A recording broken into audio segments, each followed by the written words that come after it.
வணக்கம் நேர்களே, இது ஷர்மிளா டாக்கீஸ். நான் உங்கள் டாக்டர் ஷர்மிளா. வெள்ளிக்கிழமை சமூக வலைதளங்கள்ல ஒரு வீடியோ ரொம்ப பரபரப்பாகுது. அதாவது மனோஜ் தோமர் அப்படிங்கிற ஒரு டெல்லியை சேர்ந்த ஒரு சப் இன்ஸ்பெக்டர் ஃப்ரைடே ஆஃப்டர்நூன் நமாஸ் நடந்துகிட்டு இருக்கு. மாஸ்க்ல இடம் இல்லை அப்படிங்கறதுனால ரோடு ஓரமா இஸ்லாமிய மக்கள் வந்து அமைதியா அவங்க நமாஸ் பண்ணிட்டு இருக்கிறாங்க. நீங்க அந்த வீடியோவை பாருங்க. எவ்வளவு தெனாவட்டா திமிரா போய் அவங்கள வந்து புடிச்சு தள்ளுறதும், காலால அவங்கள எட்டி உதைக்கிறதும். சாமி கும்பிட்டுட்டு இருக்காங்கங்க. ஒரு 5 நிமிஷத்துல முடிஞ்சிட போகுது அந்த விஷயம். ஆனா அவ்வளவு கூட பொறுமை இல்லாம அங்க போய் அவங்கள காலால எட்டி உதைக்கிறது, அவங்களோட அந்த கீழ அவங்க விரிச்சிருக்கிற அந்த பாய தூக்கி வீசுறது, அவங்கள கையால புடிச்சு தள்ளுறது, இப்படிப்பட்ட ஒரு வயலண்ட் பிஹேவியர்ல இவர் இன்வால்வ் ஆயிருக்கிறாரு. இதை கண்டு அங்க இருக்கக்கூடிய இஸ்லாமியர்களும் சரி, பொதுமக்களும் சரி, எதுக்கு இப்படி வயலண்டா பிஹேவ் பண்றீங்கன்னு சொல்லி அவரை சுத்தி வளைச்சு அவரை கேள்வி கேட்டிருக்கிறாங்க, கோபமும் பட்டிருக்கிறாங்க, வாக்குவாதம் நடந்திருக்குது. கிட்டத்தட்ட பொதுமக்கள் வந்து கோவத்துல அவரை அடிக்கவே போயிட்டாங்க. அதுக்கப்புறம் பாத்தீங்கன்னா அவசர அவசரமா டெல்லி போலீஸ் வந்து அவர் மேல நடவடிக்கை எடுத்து அவரை நாங்க சஸ்பெண்ட் பண்ணிட்டோம் அப்படின்னு சொல்லி கோவமா இருந்த அந்த கூட்டத்தை கலைச்சு அவங்கள வந்து அனுப்பிட்டு இன்னைக்கு வந்து அங்க பாராமிலிட்டரி போர்சஸ் எல்லாம் கொண்டு வந்து அங்க பாதுகாப்பு போட்டிருக்கிறாங்க. ஏன்னா இது மேலும் ஒரு பெரிய பிரச்சனையா வெடிக்கக்கூடாது அப்படிங்கிறதுக்காக. இதை ஒட்டி சங்கிகள் அப்படியே இந்த போட்டோ இந்த வீடியோ எல்லாம் வந்து வைரல் பண்ணிக்கிட்டு மனோஜ் தோமாரை வந்து ஏதோ ஒரு பெரிய ஒரு சுதந்திர போராட்ட தியாகி மாதிரியும் ஒரு வீரர் மாதிரியும் அப்படியே ஹிந்துயிசமையும் சனாதனத்தையும் தூக்கி பாதுகாத்த பாதுகாவலர் மாதிரியும் அவரை வந்து ஹீரோ மாதிரியும் வைரல் பண்ணி ட்ரெண்ட் பண்ணிட்டு இருக்கு இந்த சங்கி கூட்டம். எப்படி கொஞ்ச நாள் முன்னால இந்த விவசாயிகள் போராட்டத்துல ஒரு பெண் வந்து விவசாயிகளை நோக்கி கொச்சையா நடுவிரலை நிமித்தி பேசுச்சு. அந்த பொண்ணை வந்து சிங்கப்பெண் அப்படிங்கிற அளவுக்கு இவங்க ட்ரெண்ட் பண்ணாங்கல்ல. அந்த மாதிரி for all the wrong reasons இந்த மனோஜ் தோமர் அப்படிங்கிற அந்த சப் இன்ஸ்பெக்டர் வந்து ட்ரெண்ட் பண்றாங்க. சங்கிகளோட கோபம் வந்து சோசியல் மீடியால அப்படியே அந்த வீடியோ பார்த்துட்டு அப்படியே பொங்குறாங்க. அவங்க செஞ்சதுல என்ன தப்பு இருக்கு? அவர் செஞ்சதுல இவங்களுக்கு நமாஸ் பண்றதுக்கு வேற இடமே கிடைக்கலையா? அதான் மாஸ்க் இருக்குல்ல, அதுக்குள்ள போய் நமாஸ் பண்ண வேண்டியது தானே. இல்லைன்னா அவன் வீட்டுல பண்ணு. எதுக்கு நடு ரோட்ல வந்து நீ நமாஸ் பண்ற? அவர் செஞ்சதுல என்ன தப்பு இருக்கு? இவங்களெல்லாம் அடிச்சு விரட்டி இருக்கணும் நியாயமா பார்த்தா.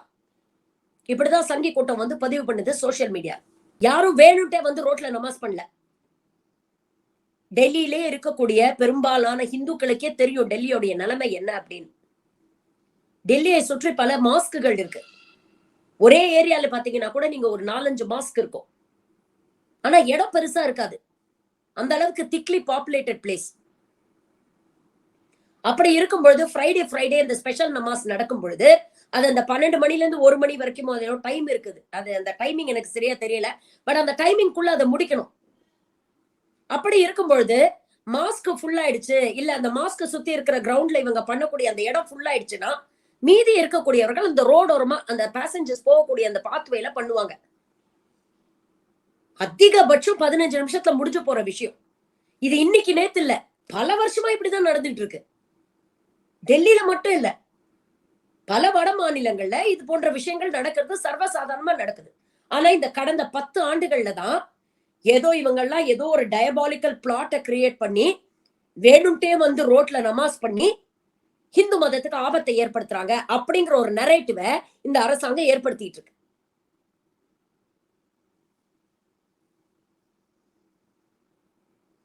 அமைதியா விட்டுட்டா அவங்க பாட்டுக்கு சாமி கும்பிட்டுட்டு போயிட போறாங்க. உங்களுக்கு என்ன பிரச்சனை? இதுல ஒரு சில சங்கிகள் ரோட்ல இருக்கிற டிராபிக் எல்லாம் பிளாக் பண்ணிட்டாங்க. எவ்வளவு பேருக்கு கஷ்டம். நான் கேக்குறேன், நீங்க தானே சொல்றீங்க உங்க கடவுள் தூணிலும் இருக்கிறார் துரும்பிலும் இருக்கிறார்னு. அப்புறம் எதுக்கு கோவிலுக்கு போய் கும்பிடுறீங்க சாமிய? எதுக்கு ரோட்ல மார்கழி மாசம் ஆனா பஜனை பண்ணிட்டு இப்படி வீடு வீடா கலெக்ஷனுக்கு வரீங்க? விநாயகர் சதுர்த்தி ஆனா சரி, ராமநவமி ஆனா சரி, அனுமான் ஜெயந்தி ஆனா சரி, எதுக்கு ஊர்வலம் கிளம்புறீங்க? அதுவும் குறிப்பா முஸ்லிம்கள் இருக்கக்கூடிய தெருக்களா பார்த்து வட இந்தியால ஏன் ஊர்வலம் போறீங்க? பக்தி ஊர்வலம் தானே போறீங்க. அதுல எதுக்கு கத்தி கபடாலாம் தூக்கிட்டு போறீங்க? அதுல எதுக்கு முஸ்லிம்களை இரிட்டேட் பண்ற அளவுக்கு பாட்டு போடுறீங்க? இந்த தெருவுல போகக்கூடாது, தேவையில்லாத கம்யூனல் டென்ஷன் வரும் அப்படின்னு போலீஸ் சொன்னா குறிப்பா அங்கதான் போவோம். ஏன் பிடிவாதம் பிடிக்கிறீங்க? உங்க மதத்தை உங்க வீட்டுக்குள்ள வச்சுக்க வேண்டியது தானே.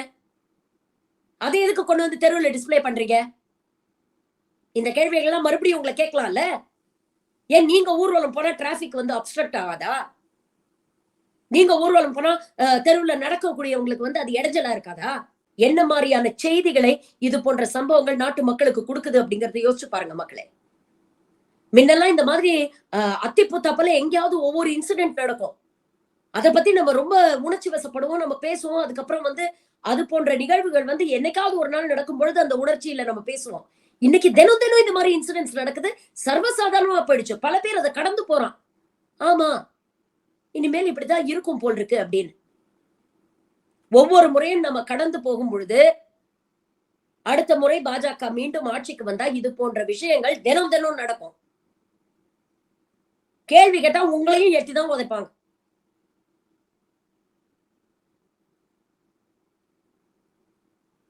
கொஞ்ச நாள் முன்னால ஞாபகம் இருக்கா?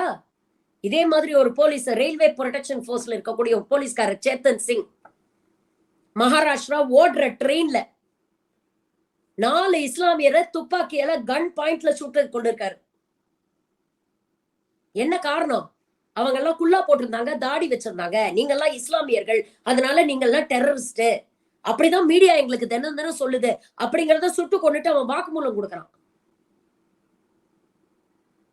அவன மனநலம் சரியில்லை அப்படின்னு சொல்லி இந்த அரசாங்கம் காப்பாத்த முயற்சி பண்ணுது. இன்னைக்கு கொஞ்சம் கூட அடிப்படை மனிதாபிமானம் இல்லாம சாமி கும்பிடுறவங்களை போய் எட்டி உதைக்கிறாங்க. இல்ல இதே தெருவுல ஒரு இந்து கடவுளுடைய ஊர்வலம் வந்து நீங்க எல்லாம் போய் சாமி கும்பிட்டுட்டு இருக்கும்போது ஒரு போலீஸ்காரர் வந்து இந்த மாதிரி எட்டி உடைச்சா நீங்க எல்லாம் சும்மா இருப்பீங்களா? உடனே பொங்கி எழ மாட்டீங்க? எங்க மதத்தை கேவலப்படுத்திட்டாங்க, எங்க மதத்துக்கு ஆபத்து, இந்து மதத்துக்கு ஆபத்து, இந்துக்களை ஒன்று கூடுங்கள் அப்படின்னு பேச மாட்டீங்க? சிறுபான்மையினர்னா உங்களுக்கு இலக்காரம், அவங்க எல்லாம் செகண்ட் கிரேட் சிட்டிசன். சாமி கும்பிடணும்னா உங்ககிட்ட பர்மிஷன் கேட்டுட்டு தான் அவங்க கும்பிடணும். உங்களுக்கு என்ன அடிப்படை உரிமைகள் இந்த அரசியலமைப்பு சட்டம் கொடுத்திருக்கோ அதே தான் சிறுபான்மையினருக்கும் கொடுத்திருக்கு. எல்லா மதமுமே அன்பை மட்டும்தான் போதிக்குது. மதம் அப்படிங்கிறது ஒரு மனுஷனை பக்குவப்படுத்துறதுக்காக உருவாக்கப்பட்டது. சில நெறிகளை வந்து கடைபிடிக்கணும் அப்படிங்கிறதுக்காக உருவாக்கப்பட்டது. ஆனா இன்னைக்கு அதே மதத்தை காரணம் காட்டி பல பேரோட வாழ்க்கையை நெரிச்சுக்கிட்டு இருக்கு இந்த பாஜக அரசாங்கம். அரசாங்கத்துல இருக்கக்கூடிய அனைத்து மக்களுக்கும் பாதுகாப்பு கொடுக்க வேண்டியது அந்த அரசாங்கத்தோட கடமை. அது பெரும்பான்மை சமூகமா இருந்தாலும் சரி, சிறுபான்மை சமூகமா இருந்தாலும் சரி. இன்ஃபேக்ட் சிறுபான்மை சமூகம்னா இன்னும் எக்ஸ்ட்ரா கேர் எடுத்துக்கணும். அப்போ ஒரு நல்ல ஆரோக்கியமான சனநாயக பூர்வமான ஒரு அரசாங்கம் வந்து என்ன சொல்லணும்? இவங்கெல்லாம் சிறுபான்மையினர்கள், அவங்களோட உணர்வுக்கு மதிப்பு கொடுத்து அவங்கள வந்து நாம ஸ்பெஷலா ட்ரீட் பண்ணணும். ஆனா நீங்க ஸ்பெஷலா கூட ட்ரீட் பண்ண வேண்டாங்க, மனுஷனா ட்ரீட் பண்ணுங்க முதல்ல. அதை விட்டுட்டு என்னவோ பூச்சாண்டி வேஷம் போட்டு இதை பாரு பாரு பூச்சாண்டி வரான், இவனால நமக்கு ஆபத்து, இவனால நமக்கு ஆபத்து அப்படின்னு என்ன பண்ணி வச்சிருக்கீங்க? இந்த 10 வருஷத்துல நாட்டையே நாசம் பண்ணி வச்சிருக்கீங்க.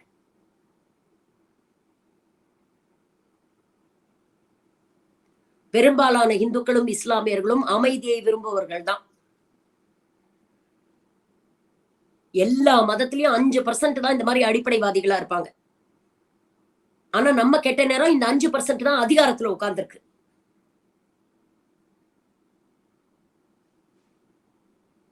மீண்டும் ஒரு முறை பாஜக ஆட்சிக்கு வந்ததுன்னா இதெல்லாம் சர்வசாதாரணமா நடக்கும். இதுதான் ஆர்டர் ஆஃப் த டேன்னு மாறிடும்.